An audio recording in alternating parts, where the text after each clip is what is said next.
So I'm going to show you how to make a simple shaker egg that you can use to follow along with us during bedtime story time or anytime that you want to play music at home. So these are just from supplies that you have in your own house.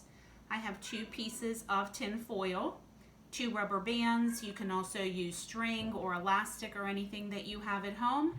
I have a toilet paper tube. I'm sure you have a million of those that have been emptied, or you can cut down a paper towel tube.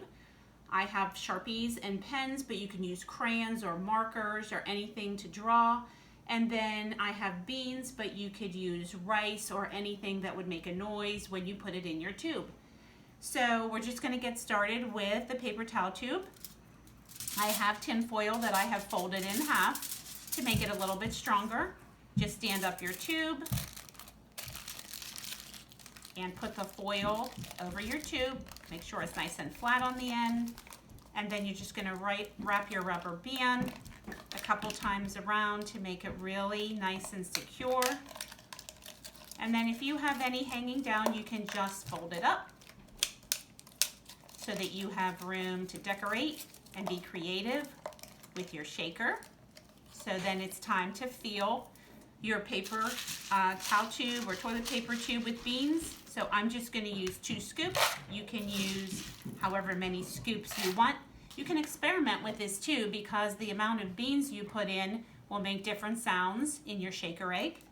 So you're going to get your second piece of tin foil that you have folded in half. And you're just going to cover that tube up and put your last rubber band on.